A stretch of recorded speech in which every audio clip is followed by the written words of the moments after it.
আজকে আমরা শুরু করবো এক্সারসাইজ 3। আশা করি সবাই ভালো আছো, যে যেখানে আছো।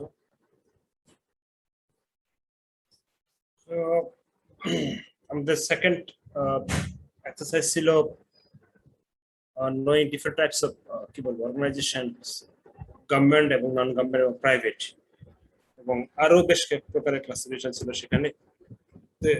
আমরা যে আলোচনা করেছিলাম মূলত বিভিন্ন প্রকার অর্গানাইজেশন নিয়ে, এবং তাদের মূলত নাম এবং অবস্থানটা জানাটা আমাদের কাজ ছিল। এবং যেহেতু সংখ্যাটা অনেক বড়, আমরা ইন ডিটেলস জানতে পারি নাই।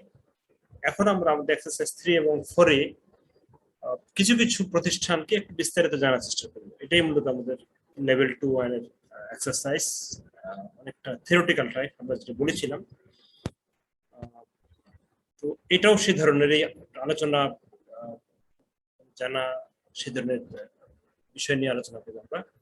দেখতে পাচ্ছ তোমাদের যে title, introduction, objective and activities of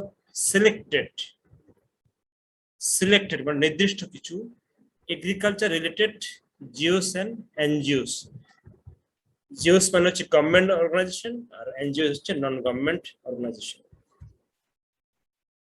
তো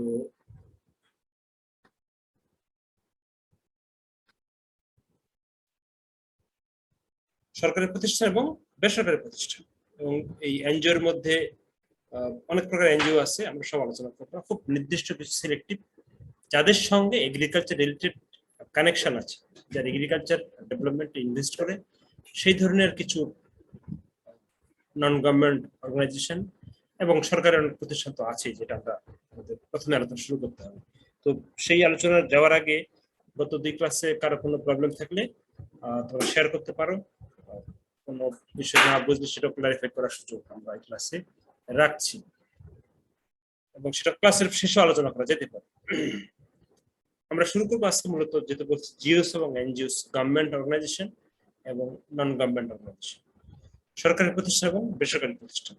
তো বেসরকারি প্রতিষ্ঠানের এজেন্ডা থাকে ডিফারেন্ট প্রকৃতির। তাদের প্রতিষ্ঠানের যে উদ্দেশ্য বা যে লক্ষ্য, সেটাকে মাথায় রেখে তারা তাদের কার্যক্রম সেট করে থাকে। তো সেটা অনেক সময় এগ্রিকালচারের বাইরেই বেশি বিষয় নিয়ে তারা আলোচনা করে। এগ্রিকালচার সেখানে ছোট্ট একটা পার্ট, এগ্রিকালচার পাশাপাশি অন্যান্য বিষয় নিয়ে তাদের বেশি আগ্রহ থাকে কাজ করার। কারণ মানুষের ডেভেলপমেন্টের জন্য শুধু এগ্রিকালচার নয়, আরো অনেক বিষয় দরকার। এবং কিছু কিছু ক্ষেত্রে এগ্রিকালচার দিয়ে আসলে কিছু করা সম্ভব হয় না, সেখানে অন্য কিছু দিয়েই সম্ভব। লেটস সে যেসব লোকজনের জমি নাই বা এমন জায়গায় বাস করে যেখানে কৃষিকাজ করা সম্ভব হচ্ছে না, সেই এলাকার মানুষের জীবন মান উন্নয়নের জন্য কিন্তু এনজিওদের কার্যক্রম থেমে নেই। ইনফ্যাক্ট সেই জায়গাতেই এনজিওরা বেশি কার্যক্রম চালায়। লেটস সে আমরা বলতে পারি যে চরল্যান্ড এরিয়াতে অথবা কোস্টাল জোনে, এসব জায়গায়, যেসব জায়গায় মানুষ কি বলবো বিভিন্ন প্রাকৃতিক দুর্যোগের মুখোমুখি হয়, যেখানে অভাব অনটন, কি বলবো দুর্বল কমিউনিকেশন নেটওয়ার্ক, রাস্তাঘাট এবং অন্যান্য সুযোগ সুবিধা কম থাকে, সেই জায়গাতে কিন্তু এনজিওরা বেশি কাজ করে থাকে। আমরা বলতে পারি যে চিটাগাং হিল ট্রাক্টস, তো সেখানে কিন্তু নর্মাল যে জীবনযাত্রা সেটা বেশ খানিকটা চ্যালেঞ্জিং। তো সেই জায়গায় কিন্তু প্রচুর পরিমাণ এনজিও কাজ করে, দেশি বিদেশি, ফরেন অর্গানাইজেশন, ডোনার অর্গানাইজেশন। তো সেই জায়গাতে তারা বেশি কাজ করে, এবং সেখানে এগ্রিকালচার থাকতেই পারে, কিন্তু বাংলাদেশ কৃষি প্রধান দেশ, পাশাপাশি দে আর investing lot of money for developing skill and capacity rather than agricultural activities. সেটা হতে পারে ব্যবসা, সেটা হতে পারে আইসিটি কেন্দ্রিক, সেটা হতে পারে কোনো স্কিল বেসড কোনো ট্রেনিং দিয়ে মানুষকে তাদের ইনকামের ব্যবস্থা করা। আমাদের এখানে কি চরল্যান্ড এরিয়ার কেউ আছে? চর এলাকার, বিশেষ করে আমরা যদি বলি যে উত্তরবঙ্গের কুড়িগ্রাম, তারপরে এইদিকে নীলফামারী, জামালপুরের কিছু এলাকা, তারপর লালমনিরহাট, ইভেন জয়পুরহাট, এই চরল্যান্ড এরিয়াতে নর্মাল কৃষিকাজটা তারা সারা বছর করতে পারে না, পার্টিকুলার কোনো একটা সময় করে। তো সেই জায়গায় এগ্রিকালচারের বাইরেও আমাদের অনেক কিছু করতে হবে, যেন মানুষের জীবনমান উন্নয়নে সহায়তা হয়। তো প্রথমে আলোচনা শুরু করবো আমাদের একটা জিওস দিয়ে, যেটা আমাদের গভর্নমেন্ট অর্গানাইজেশন, এবং বলা হচ্ছে department of agriculture extension. Department of agriculture extension খুব পরিচিত নাম তোমাদের।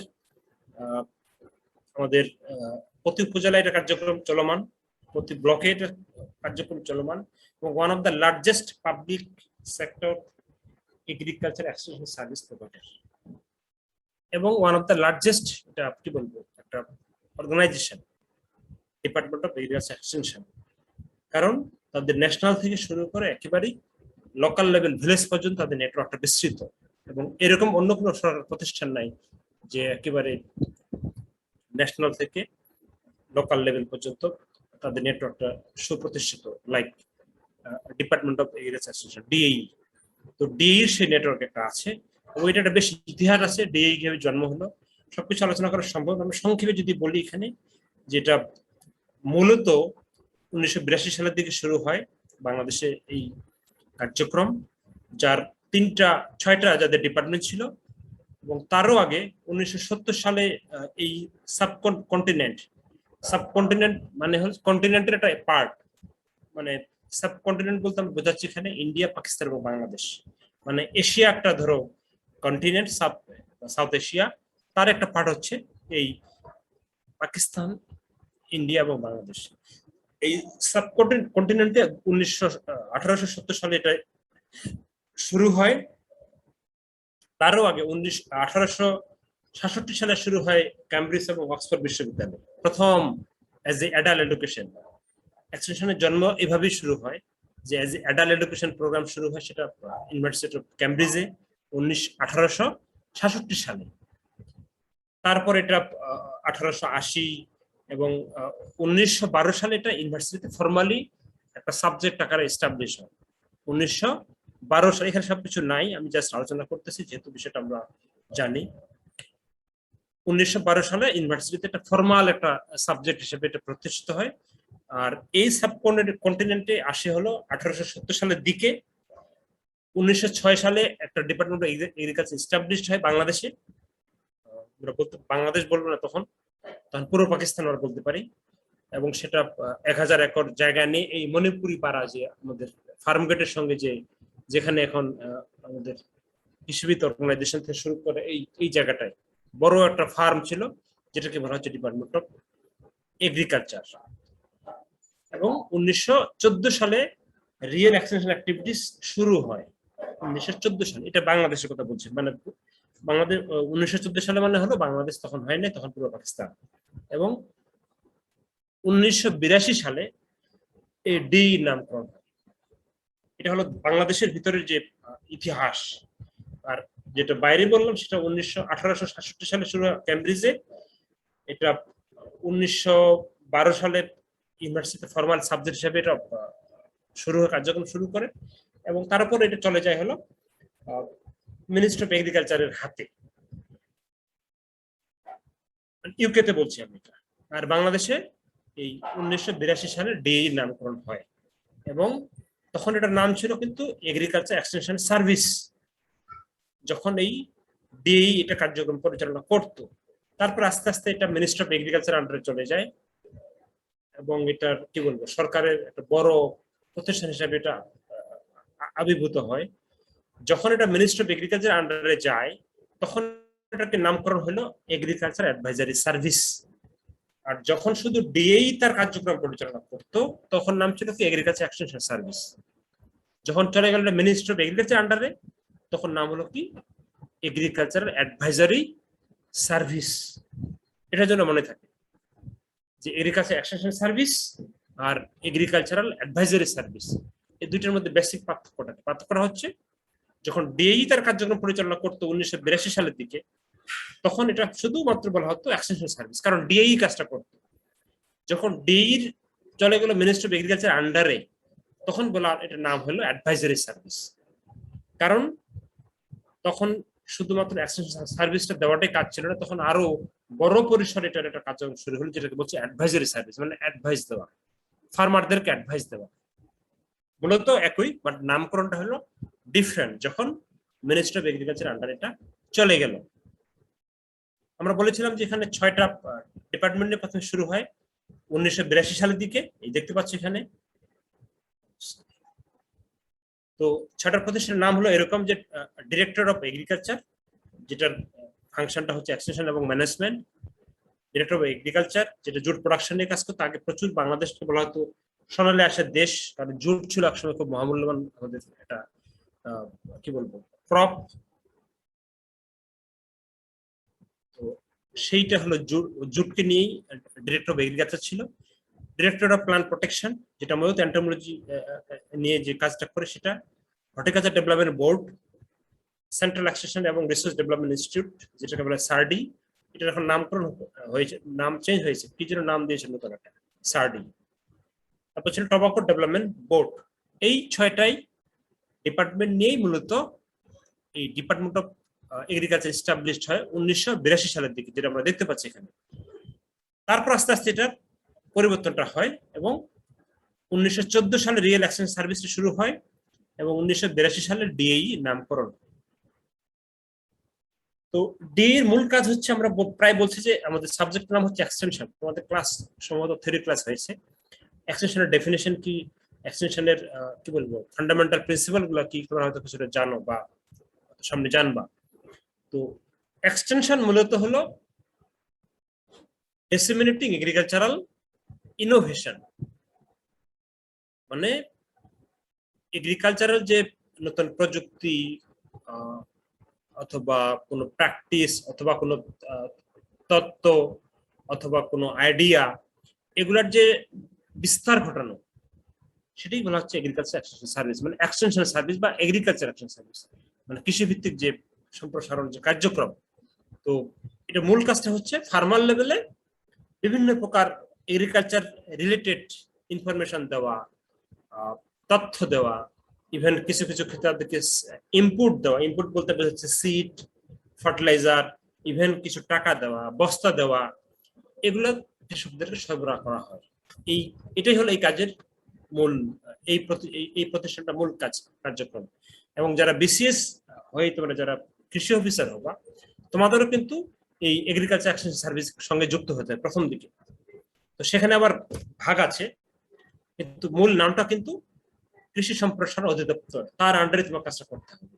সেটা হতে পারে সয়েল নিয়ে কাজ তোমার হতে পারে এন্টোমোলজিক্যাল কাজ হতে পারে, কিন্তু মোদ্দা কথা হচ্ছে যে তোমাকে গবেষণালব্ধ যে নলেজটা সেটাকে তোমাকে সম্প্রসারণ করতে হবে ফার্মারদের মধ্যে। বলা হচ্ছে যে to provide efficient and effective need-based extension services to all categories of farmers. So can you say what are the categories of farmer? কে বলতে পারো যে ফার্মারদের ক্যাটাগরি কি কি, কে বলতে পারে? কেউ ফসল চাষ করেন, কেউ আবার খামারি আছেন যেমন।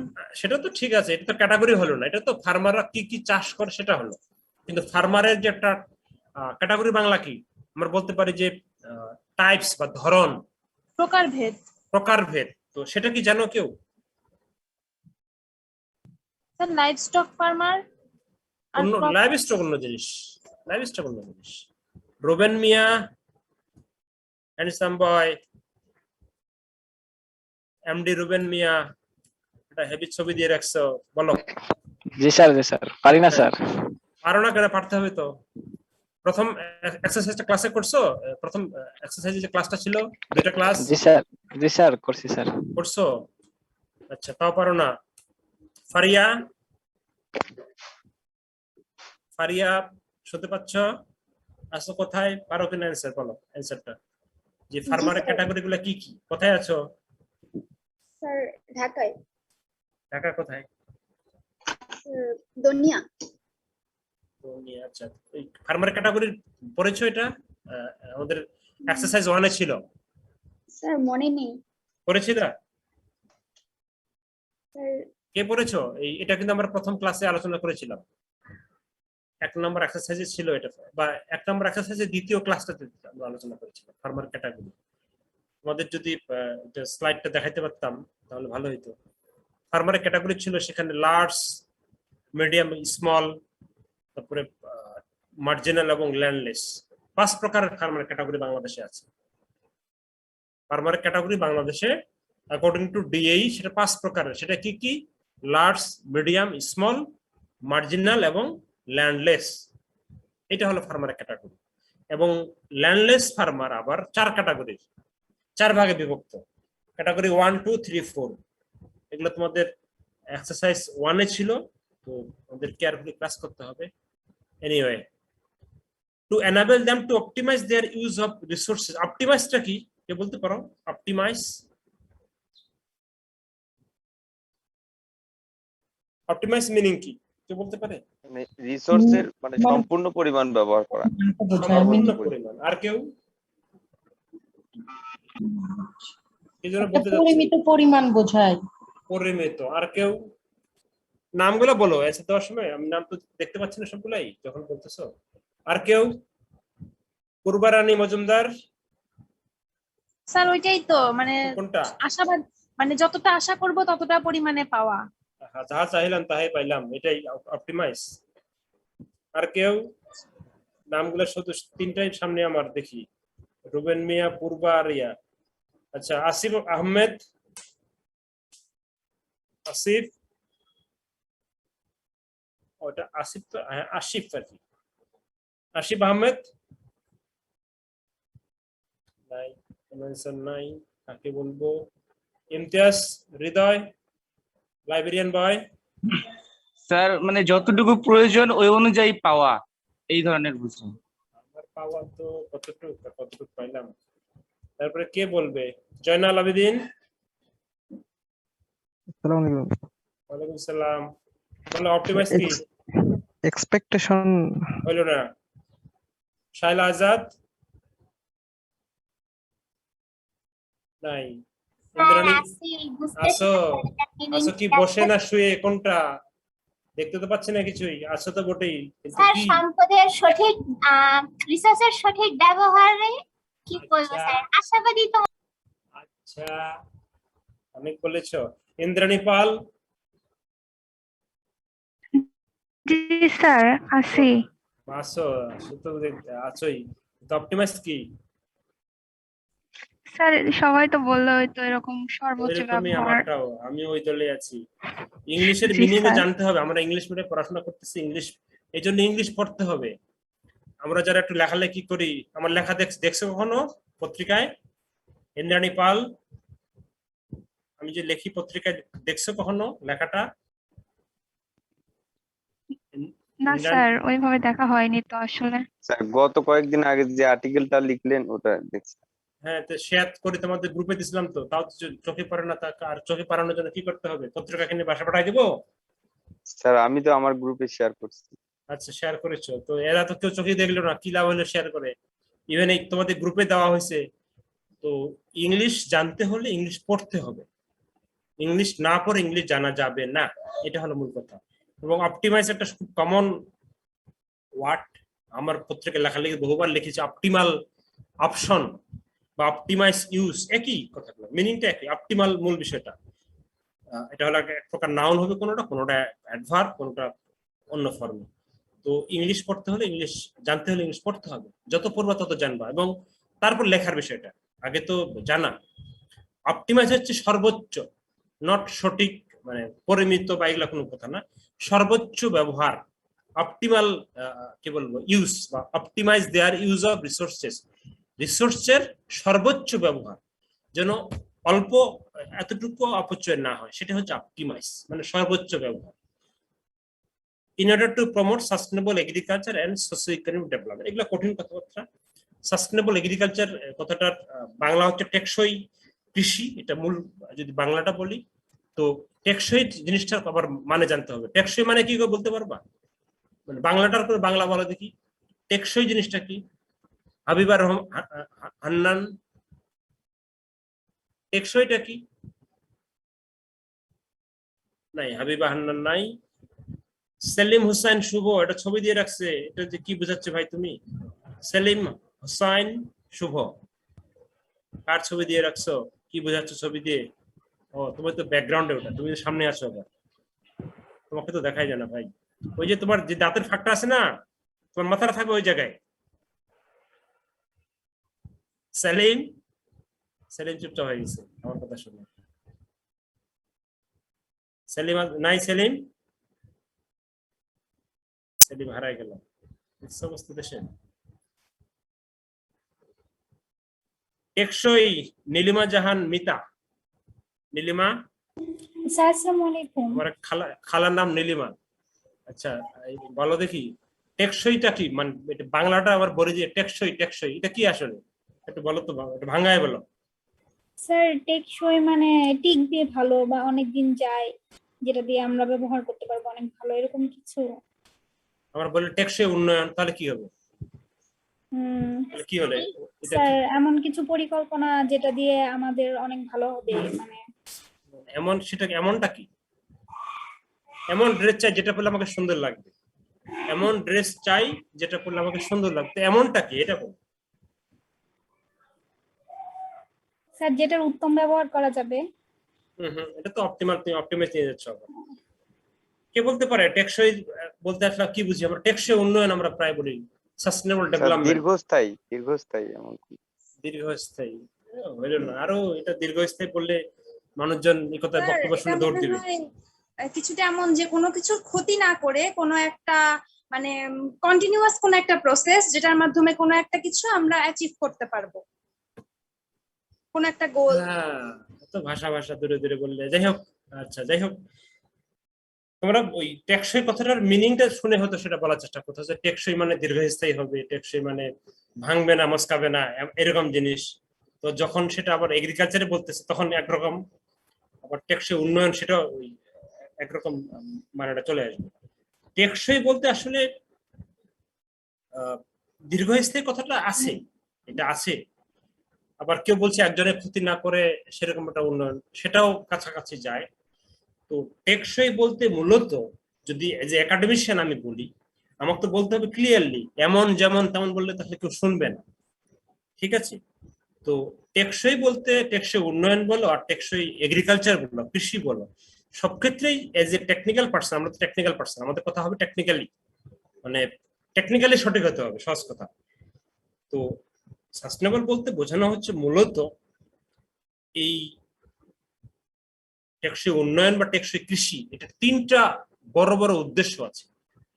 সেটা কি? একটা হলো সামাজিক উন্নয়ন মানে সোশ্যাল ডেভেলপমেন্ট, একটা হচ্ছে অর্থনৈতিক উন্নয়ন, আর একটা হচ্ছে পরিবেশ উন্নয়ন। পরিবেশ উন্নয়ন বা এনভায়রনমেন্টাল ডেভেলপমেন্ট।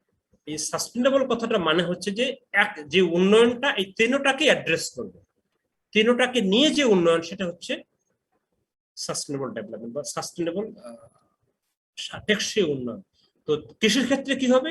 একই কথা, যেই কৃষিটা পরিবেশকে রক্ষা করবে, যেই কৃষিটা করে কৃষক অর্থনৈতিকভাবে লাভবান হবে, যেই কৃষিটা করে সামাজিকভাবে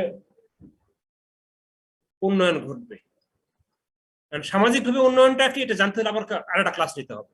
সামাজিক মানে সামাজিক উন্নয়নের বড় একটা অংশ হচ্ছে, যে এক্সাম্পল দিই আমি, যে প্রপার্টি, বাংলাদেশে কৃষিকাজ চলছে, মানে যুগের পর যুগ মানুষ কৃষিকাজ করতেছে, কিন্তু মানুষ কি এখনো তো দারিদ্রতা, তারপরে কি বলবো যে তোমার মানে খাদ্য অনিরাপত্তা, এগুলো তো আমাদের সমাজ এখনো চলমান। তার মানে কি কৃষিটা যেভাবে হওয়ার কথা সেভাবে হচ্ছে না, মানে সামাজিক যে এটার যে লক্ষ্যটা সেটা কিন্তু পুরোপুরি পূরণ হচ্ছে না কৃষি করে।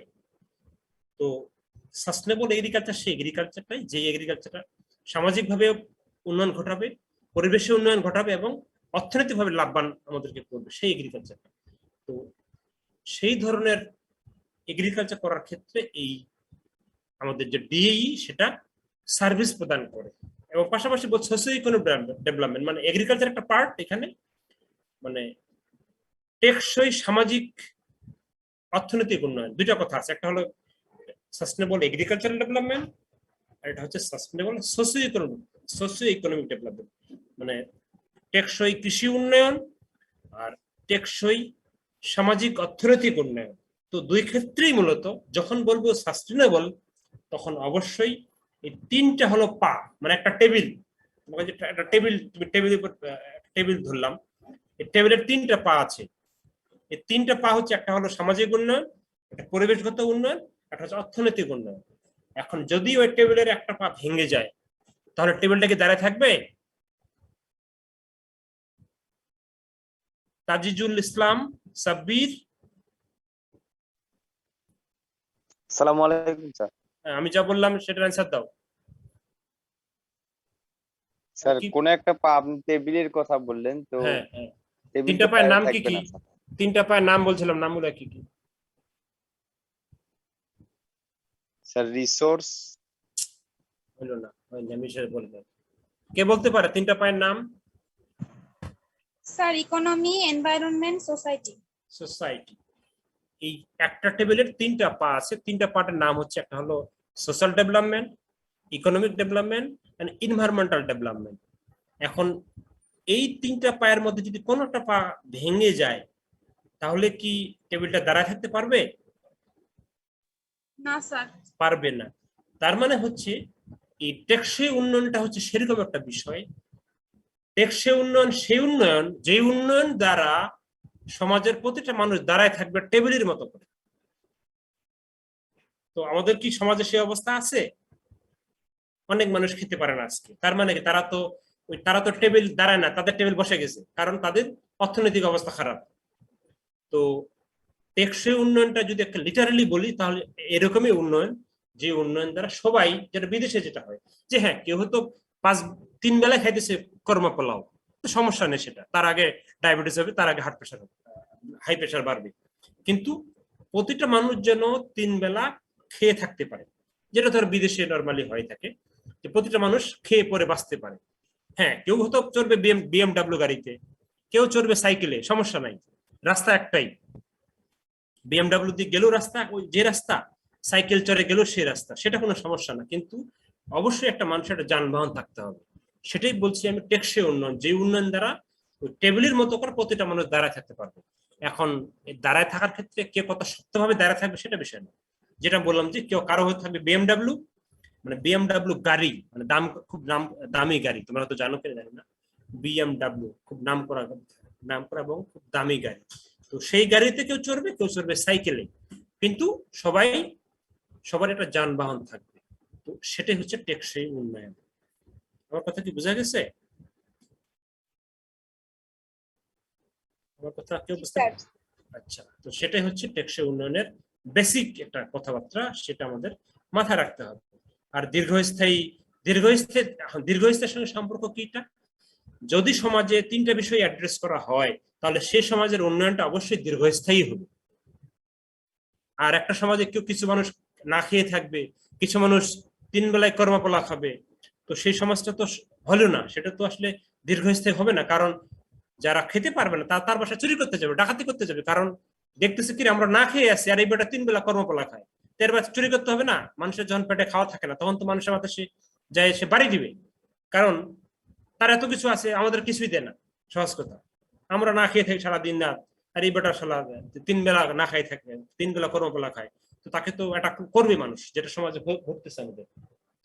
তো সেই ধরনের উন্নয়নটাই হলো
সরি একটু ফোনে কথা বলতে হবে।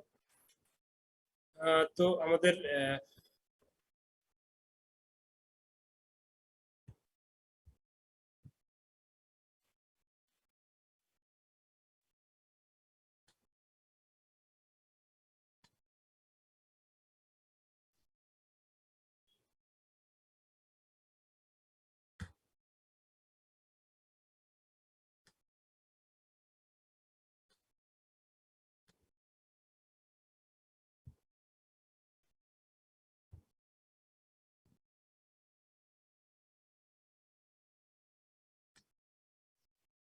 তো এই টেকসই উন্নয়নে আমাদের এই ডিপার্টমেন্ট অফ এগ্রিকালচার এক্সটেনশন এই সার্ভিসটা প্রদান করে থাকে।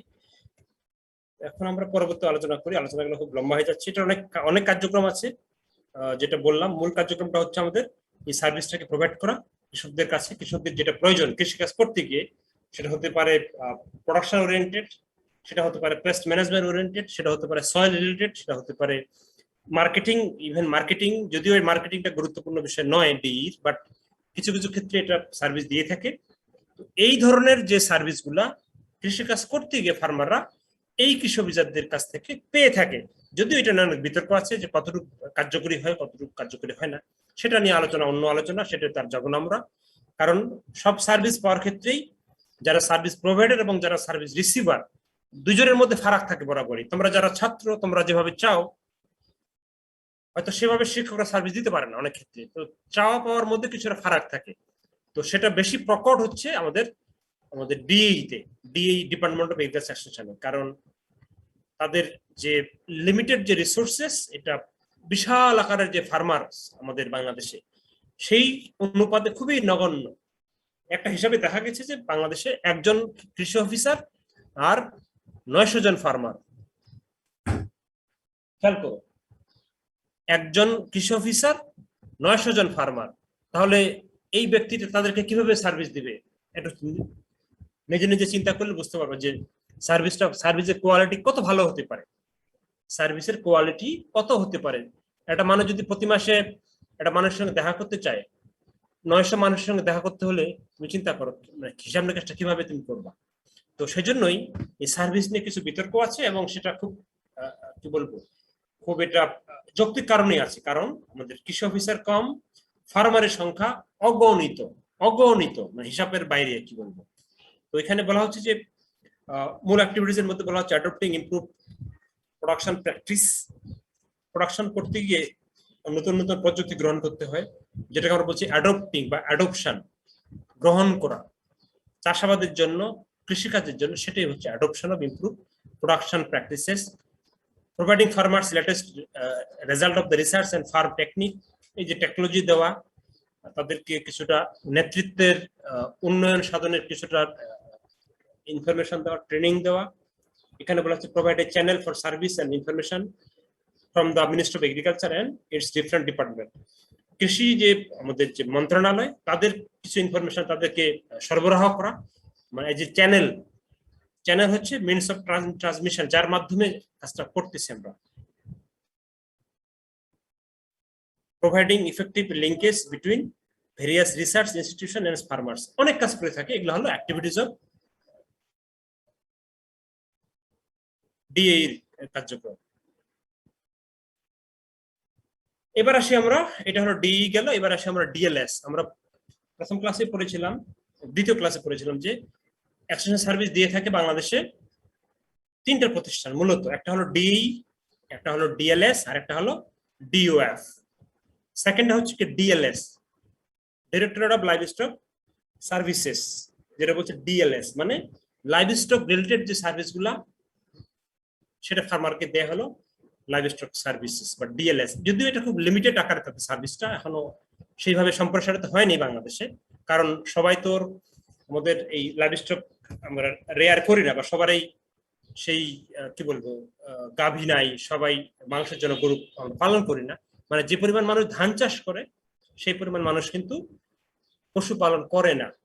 তো সেই জন্য সার্ভিসটা খুব লিমিটেড। এটা এখানে একটা কথা আছে যে একটা লাইভস্টক সার্ভিস, লাইভস্টক এবং অ্যানিমেল হাজবেন্ডারি নাম শুনছে এগুলার? কেউ বলতে পারো? দুইটা আলাদা আলাদা সাবজেক্ট আমাদের ইউনিভার্সিটিতে। একটা হলো লাইভ স্টক, আমাদের একটা হলো অ্যানিমাল হাজবেন্ডারি। শুনছো কেউ তোমরা এগুলা? জি স্যার। জি স্যার। কেউ কি বলতে পারো যে লাইভ স্টকটা কি আর অ্যানিমাল হাজবেন্ডারি কি? না পারলে না বলে দাও। স্যার স্যার লাইভ স্টক হচ্ছে গিয়ে প্রাণী সম্পদ বিষয়ক আলোচনা বা পড়াশোনা, সেটা যেমন যেমন যেমন যেমন একটু এক্সাম্পল দাও। পানির সম্পদটা কি, প্রাণীর সম্পদটা কি? স্যার যেমন আমাদের গরু, ছাগল, হাঁস, মুরগি, ভেড়া, তারপরে ঘোড়া, কবুতর, এগুলা নিয়ে পড়াশোনা। আর হচ্ছে গিয়ে অ্যানিমাল হাজবেন্ডারি হচ্ছে গিয়ে গরু, মানে আমাদের গৃহপালিত যে সকল পশু আছে, মানে গবাদি পশু, তাদের দেখাশোনা, তারপরে তাদের রোগ, এই সকল নিয়ে আর কি, মানে তাদের লালন পালন সম্পর্কিত জ্ঞানটা। আচ্ছা, আর কেউ বলতে পারো? আর কেউ? ও বলছে, মোটামুটি বলছে। আর কেউ? আচ্ছা, বিষয়টা হলো যে এরকম খুব দুইটা কিন্তু পাশাপাশি, মানে একই গরু আমরা দুইটা পার্টে ভাগ করতে পারি। একটা হচ্ছে গরুটাকে লালন পালন করা, লালন পালন মানে ডে টু ডে যে লালন পালন, গরুকে ঘাস খাওয়ানো, তারপরে তার যে ব্রিডিং, তার যে স্লটারিং, এগুলো হচ্ছে অ্যানিমাল হাজবেন্ডারির কাজ। মানে লালন পালন, প্রজনন এবং জবাই, এগুলো মূলত এই টেকনিক বা এই যে ওরিয়েন্টেড যে নলেজ, সেটা অ্যানিমাল হাজবেন্ডারি দিয়ে থাকে। আর লাইভ স্টক কোনটা? সেটা হচ্ছে দুধ, মাংস, তার যে লেদার, তার যে উল, এগুলো হচ্ছে লাইভ স্টকের কাজ। তাহলে একটা গরু পালন করতে গিয়ে দুই ধরনের কিন্তু সার্ভিস আমার প্রয়োজন। একটা অ্যানিমাল হাজবেন্ড রিলেটেড, যেটা লালন পালন, ঘাস খাওয়ানো, প্রজনন, সেটা হলো অ্যানিমাল হাজবেন্ডারি। আবার সেটা যখন মাংস হিসেবে মাংস বিক্রি করব, সেটা থেকে দুধ দোহাবো, সেটার চামড়া বিক্রি করব, সেটার আবার আমাদের যে ভেড়ার যদি উল হবে, মানে রেশম, সেটা হচ্ছে লাইভ স্টকের কাজ, মানে লাইভ স্টক সার্ভিস বা লাইভ স্টক সাবজেক্টের কাজ। তো লাইভ স্টক সার্ভিস মূলত সেই ধরনের বিষয়গুলো দিয়ে থাকে। যেমন বলছে animal health, administration, research, training, evaluation, এগুলো তারা মূলত তাদের 5টা ডিপার্টমেন্ট আছে, সেই 5টা ডিপার্টমেন্টের মাধ্যমে তারা সরবরাহ করে। এই কাজগুলো তারা করে থাকে, যে কাজগুলো আমি বললাম। সেই ধরনের কাজে তাদের যে ক্যাপাসিটি ডেভেলপ করা, যে প্রবলেম সেটাকে সমাধান দেওয়া, গরুর দুধের কিভাবে কোয়ালিটি বাড়ানো যায়, গরুর কিভাবে মাংসের কোয়ালিটি বাড়ানো যায়, সেটা কিন্তু কার কাজ? লাইভ স্টকের কাজ, নট অ্যানিমাল হাজবেন্ডারি। অ্যানিমাল হাজবেন্ডারির কাজ হচ্ছে কি, যে এটা কিভাবে ভালো একটা বাচ্চা আমাদের আমরা প্রডিউস করতে পারি, কি খাওয়ালে গরুর কি বলবো যে তাড়াতাড়ি বড় হবে, গরুকে জবাই করার যে প্রসেস, সেগুলো হচ্ছে অ্যানিমাল হাজবেন্ডারির কাজ। তো সেগুলো এখানে আমরা নিয়ে আসি নাই।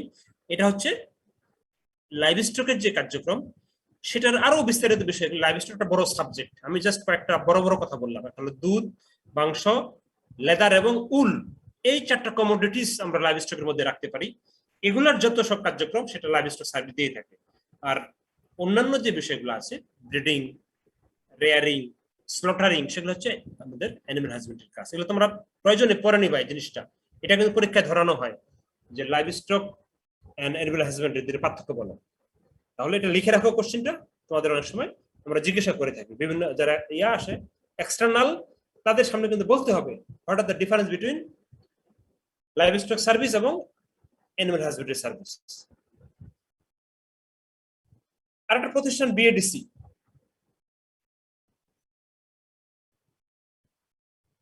এটা মূলত বাংলাদেশে কাজ করে কি নিয়ে?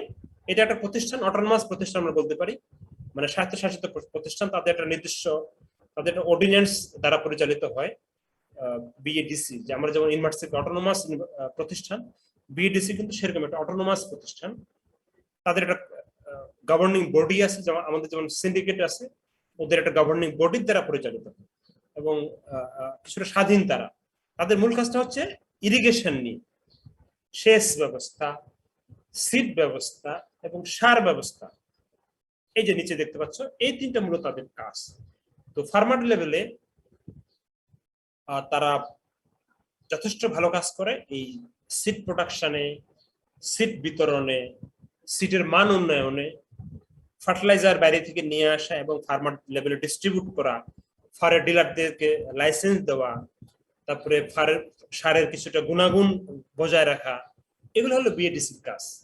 এবং থার্ড যেটা বললাম যে ইরিগেশন, বাংলাদেশে তো অধিকাংশই এগ্রিকালচার ইরিগেটেড এগ্রিকালচার, সেটাকে এরা ইরিগেশন ওয়াটার সাপ্লাই করে সেই ব্যবস্থাটা করে। যেমন আমাদের উত্তরবঙ্গে যদি বলি যে বড় আমাদের যে Bangladesh multipurpose Barendra multipurpose development authority, মানে গভীর নলকূপের যে নেটওয়ার্কটা সেটা মেনটেন করা, তারা কিন্তু এদের সঙ্গে কাজ করে, বিএডিসির আন্ডারে তারা কাজগুলো করে, এটার একটা ব্যবস্থা করে। তো মূলত এটা একটা প্রতিষ্ঠান, সরকারি প্রতিষ্ঠান, অটোনমাস প্রতিষ্ঠান, যাদের মূল কাজ হচ্ছে সিড, ফার্টিলাইজার এবং ইরিগেশন নিয়ে কাজ করা। পাশাপাশি তারা এই তিনটা ইনপুটকে নিয়ে তারা বিভিন্ন কাজ করে, হর্টিকালচার নিয়ে কাজ করতে পারে, তারা প্রাইভেট মানে সিড প্রোডাকশনে প্রাইভেট মানুষদেরকে ট্রেনিং দিতে পারে, এবং কন্ট্রাক্ট ফার্মার যেটা খুব কনসেপ্ট এখনো আছে, যে কিছু ফার্মারের সঙ্গে এরা কন্ট্রাক্ট করে, তারা প্রোডাকশন করবে, এদের পরামর্শ নিয়ে এবং তাদের কাছ থেকে সেই সিডটা কিনে নেবে।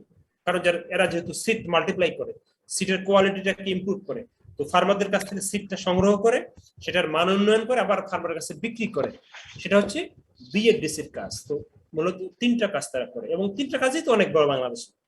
কারণ এগ্রিকালচারের একটা বড় ভাইটাল কাজ হচ্ছে সিড, ফার্টিলাইজার ম্যানেজমেন্ট এবং ইরিগেশন ম্যানেজমেন্ট। কেয়ার নিয়ে আলোচনা বেশি করবো না, এটা হলো একটা এনজিও, এবং সেটা অবশ্যই international NGO, cooperative American relief everywhere, এটা আমেরিকান প্রতিষ্ঠান। তারা বিভিন্ন ধরনের কাজ করে। তোমাদের যারা তোমরা গ্রামে আসো এখন, জামালপুর, দিনাজপুর, সিলেটের দিকে, কেয়ার সেখানে প্রচুর কাজ করে এবং বিভিন্ন ধরনের কাজ করে। সবগুলো নাম এখানে বলবো না, এখানে কিছু নাম দেওয়া দেখতে পাচ্ছ তোমরা, কিছু কিছু নাম এখানে আছে, agriculture, natural resource, health, education, water, sanitation, environment, building infrastructure, অনেক প্রকার কাজ করে এবং মানুষকে তারা যথেষ্টই সাহায্য করে। এরা মাইক্রো ক্রেডিট সেভাবে পরিচালনা করে না, যেটা ব্র্যাক করে, যেটা আমাদের আশা করে বা টিএমএসএস করে। তাদের মূল কাজটা হচ্ছে মাইক্রো ক্রেডিট দেওয়া।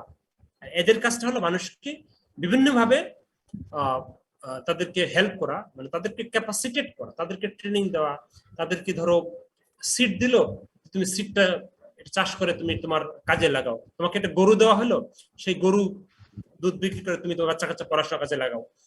ওদেরও কন্ডিশন আছে, but not like S giving micro credit, সেরকম না। কেয়ার সেরকম কাজ করে, কেয়ার করে, প্লাস আরো কিছু প্রতিষ্ঠান আছে, যেমন এখানে দেখতে পাচ্ছি এটা কি, ব্র্যাক,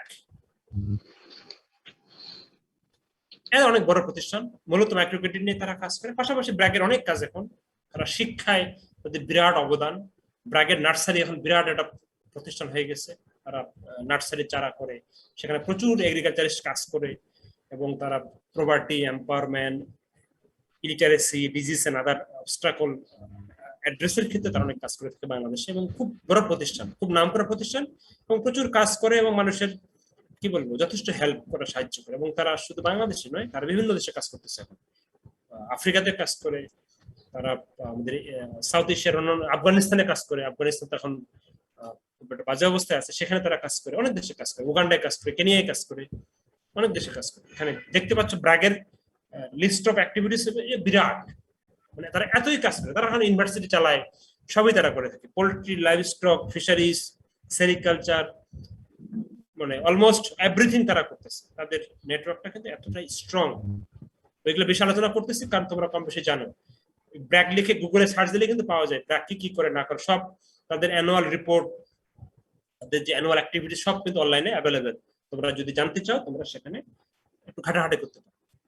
প্রশিকা অনেকটা কেয়ারের মতো, তারা মাইক্রো ক্রেডিট শুধু দেয় না, তারা মানুষের ভাগ্য উন্নয়নের অনেক কাজ করে এবং তারা ফাইন্যান্সিয়ালি হেল্প করে, কিন্তু ফার্মারের কাছ থেকে সেভাবে বাকি যাদেরকে দেয় তারা সেভাবে কিন্তু তারা মাইক্রো ক্রেডিটের কিস্তি তুলে না, তারা অন্যভাবে কাজ করে। এবং এটা ভালো, নোবেল, অনেক নোবেল প্রফেশনের মতো, যে মানুষকে দিচ্ছে, মানুষটা যদি তাদের কথা মতো চলে, তাদের কথা মতো বাচ্চাকে পড়াশোনা করায়, তাদের কথা মতো কৃষিকাজ করে, তাদের কথা মতো বাগান করে, তাহলে তারা তাকে কন্টিনিউয়াস হেল্প করে। কিন্তু তাদেরও কিছু কন্ডিশন আছে, কিন্তু সেটা মাইক্রো ক্রেডিট যেভাবে দেয় ব্র্যাক, ইভেন আমাদের গ্রামীণ ব্যাংক, আশা, তারপরে অন্যান্য অনেক মাইক্রো ক্রেডিট গিভিং এনজিওস, তাদের কিন্তু হার্ড অ্যান্ড ফাস্ট রেগুলেশন, যে তোমাকে টাকা দিবে, প্রতি সপ্তাহে তোমার কাছে টাকা তুলবে, সেরকম কিন্তু প্রশিক্ষা করে না বা কেয়ারও কোনটা করে না। এরা হলো অনেকটা চ্যারিটি বেসড এনজিওস। অবজেক্টিভ অনেক প্রকার আছে, মূলত property elevation, environmental protection, women empowerment, people participation in decision making, বিভিন্ন প্রকারের কাজ করে। এই যে দেখতে পাচ্ছ এখানে livestock development, fisheries, sericulture. সেরিকালচারটা কি কেউ বলতে পারো? আফসানা মিম, সেরিকালচার কে পারে? সঞ্জিতা আক্তার, সঞ্জিতা নাই। জি স্যার। এই স্যার সেরিকালচার, ইনসেক্ট নিয়ে কালচার, সেরিকালচারটা কি? ইনসেক্ট নিয়ে কিছু। ইনসেক্ট নিতে একটা word- রেশম চাষ। স্যার রেশম চাষ। সেটা সেরিকালচার নিয়ে তারা কাজ করে, অনেক প্রকার কাজ করে, এই জন্য জিজ্ঞাসা করলাম। এনিওয়ে, এরপরে আসি আমরা আমাদের আরডিআরএস আছে একটা, এটাও একটা এনজিও, বাংলাদেশে কাজ করে, বিশেষ করে রংপুর দিনাজপুর এলাকায় কাজ করে, এবং তাদের জন্ম সেই 1971 সালে স্বাধীনতা যুদ্ধের পর থেকে তারা কাজ করতেছে। মূলত রিফিউজি যারা ছিল, যারা ইন্ডিয়ায় গেছিল, রিফিউজি অধিকাংশ হিন্দু মানুষ, তাদের যে রিহেবিলিটেশন, সেখান থেকে তাদের কাজের উৎপত্তি। ব্র্যাকও কিন্তু সেই কাজও করতো। ব্র্যাকের শুরু কিন্তু সেভাবে হয়। যারা রিফিউজি ছিল 71 সালের স্বাধীনতার যুদ্ধে, যারা ইন্ডিয়া মানে চলে গেছিল, যাদেরকে যাইতে বাধ্য করা হয়েছিল, তাদের যে পুনর্বাসন, সেই কাজ দিয়ে তারা শুরু করে, ব্র্যাক এবং আরডিআরএস। তারপর আস্তে আস্তে অনেক প্রকারে কাজ করে, এবং তারা শিক্ষায় কাজ করে, প্রপার্টি, ইগনোরেন্স, পাওয়ারলেসনেস, এইসব ক্ষেত্রে তারা দীর্ঘদিন থেকে কাজ করে আসতেছে, এবং খুব বড় প্রতিষ্ঠান আজকে আরডিআরএস, ব্র্যাক বা আমাদের শিক্ষা অথবা কেয়ার। দেখতে পাচ্ছ removing property, planting trees, supplying irrigation facilities, অনেক প্রকার কাজ করে। মানে এগ্রিকালচারের সঙ্গে এরা সবাই কিন্তু কম বেশি ইনভলভ, এই জন্য আমরা আলোচনা করতেছি, নাহলে কিন্তু করতাম না। আজকে আমাদের মানে এখানে শেষ। এই মূলত এগ্রিকালচার রিলেটেড আমাদের জিওস এবং এনজিওস যারা এগ্রিকালচার যথেষ্ট ভূমিকা রাখে। তো আজকে আমরা এখানে শেষ করবো। কারো যদি কিছু জানার থাকে তাহলে জিজ্ঞাসা করতে পারো।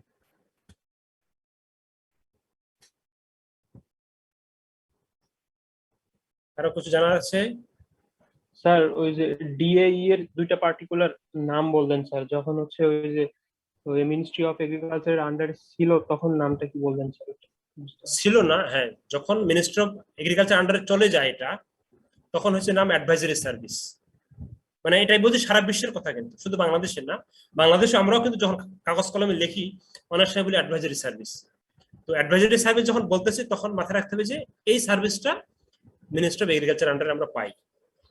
আর একসময় যখন মিনিস্ট্রি অফ এগ্রিকালচার ছিল না, তখন শুধুমাত্র এক্সটেনশন একটা ডিপার্টমেন্ট ছিল, ডিপার্টমেন্ট অফ এগ্রিকালচার, পরে নাম হলো ডিই।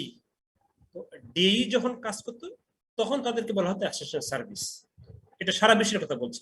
তো বাংলাদেশে এখন তো মিনিস্ট্রি অফ এগ্রিকালচার আছে, তাদের আন্ডারে কাজ করে আমাদের ডিই। এই জন্য কিন্তু তারপরেও কিন্তু আমরা বলছি হলো এগ্রিকালচার এক্সটেনশন সার্ভিস, কিন্তু এটার শুরুটা সেভাবে হয় যে অ্যাডভাইজারি সার্ভিস তখনই নামকরণ হয় যখন এটা তার আন্ডারে চলে গেছিল। তারপর যদিও মিনিস্ট্রি অফ এগ্রিকালচার আন্ডারে কাজ করতেছে, তারপর আমরা কিন্তু বলতেছি advisory service. Sir advisory service কত সালে তৈরি হয়েছে? এটা তৈরি হয়েছিল আমাদের ডিই নামকরণ হয় 14 সালে, 1982 সালে। 82 বলেন? 82 লেখা আছে ওখানে। তখন এটার নাম আমরা বলতাম কি, তখন বলতাম হলো এক্সটেনশন সার্ভিস। আর এটার বেশ কিছুদিন পরে, 82 পরে তোমার হলো যে এটা মিনিস্ট্রি অফ এগ্রিকালচার কবে প্রতিষ্ঠা সেটা আমার জানা নাই, তবে এটা বেশ কিছুদিন পরে তৈরি হয়। তারপরে এটা আমরা অনেকেই বলে এটা অ্যাডভাইজারি সার্ভিস, যেহেতু মিনিস্ট্রি অফ এগ্রিকালচার লোক তো আর সার্ভিস দিতে যায় না, তখন তারা নামটা চেঞ্জ করে বলেছে অ্যাডভাইজারি সার্ভিস। কিন্তু আস্তে আস্তে আবার ঘুরে ওই আগের নামটা চলে আসে যে এক্সটেনশন সার্ভিস। মানে মিনিস্ট্রি অফ এগ্রিকালচার কবে প্রতিষ্ঠা হয়েছে এটা আমাকে দেখতে হবে এক্স্যাক্টলি, এই সালটা আমার জানা নাই। স্যার ফার্মারের 5টা ক্যাটাগরি বললেন স্যার, ল্যান্ডলেস আর 4টা একটু শুধু বলতে। Marginal, small, medium, large. এটা আমাদের এক্সারসাইজ 1-এ আছে, তোমাদেরকে শীটটা দেওয়া হয় নাই। তোমাদের শীটটা কি দিয়েছি নাকি? আমি দিই না, শীটটা না দিয়ে দিতে হবে।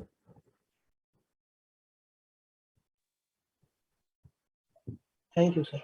ঠিক আছে, তাহলে এখানে রাখি আজকে, দেখা হবে নেক্সট সপ্তাহে। ঠিক আছে, থ্যাংক ইউ, ভালো থাকো সবাই, সাবধানে থাকো। আসসালামু আলাইকুম।